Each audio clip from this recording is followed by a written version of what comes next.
यकृतावरील 8 फोड काढून सुरतच्या रुग्णाला केले ठणठणीत. जिल्हा शासकीय रुग्णालयात यशस्वी उपचार. अमिबियामुळे यकृतावर तब्बल 8 फोड आलेल्या सुरत येथील व्यवसायाने वाहन चालक असलेल्या रुग्णांवर सिव्हिलमध्ये यशस्वी उपचार करण्यात आले आहेत.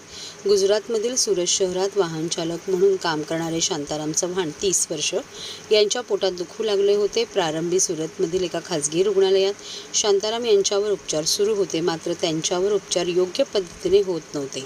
त्यांची परिस्थिती सामान्य असल्यामुळे खाजगी रुग्णालयात उपचार घेणे परवडत नव्हते. दरम्यान ठाणे सिव्हिल रुग्णालयात चांगले उपचार होत असल्याचे त्यांना समजल्यावर ते सिव्हिल रुग्णालयात दाखल झाले. सिव्हिल रुग्णालयात दाखल झाल्यानंतर ठाणे जिल्हा शल्य चिकित्सक डॉक्टर कैलास पवार आणि अतिरिक्त जिल्हा शल्य चिकित्सक डॉक्टर धीरज चव्हाण यांनी यकृतावर 8 फोड आले होते. अशातच त्यांच्या छातीत पाणीही झाले होते. रुग्णालयाच्या तज्ज्ञ डॉक्टरांनी त्यांच्या छातीमधील पाणी काढून नंतर मोठ्या कौशल्याने 8 फोड फोडून टाकले होते. 15 दिवसांच्या उपचारानंतर त्यांना नुकतेच घरी सोडण्यात आले आहे. महांगडे यांच्या मार्गदर्शनाखाली शांताराम यांच्या सर्व तपासण्या केल्या असता त्यांच्या यकृतावर फोड झाले होते, अशी माहिती वरिष्ठ सर्जन डॉक्टर निशिकांत रोकडे यांनी दिली. त्यांच्यावर उपचार करणाऱ्या वैद्यकीय पथकामध्ये वरिष्ठ surgeon doctor Nishikant Rokade, doctor Vishwas Vasnik, doctor Shreejit Shinde, doctor Prateek Vishwas आदी होते.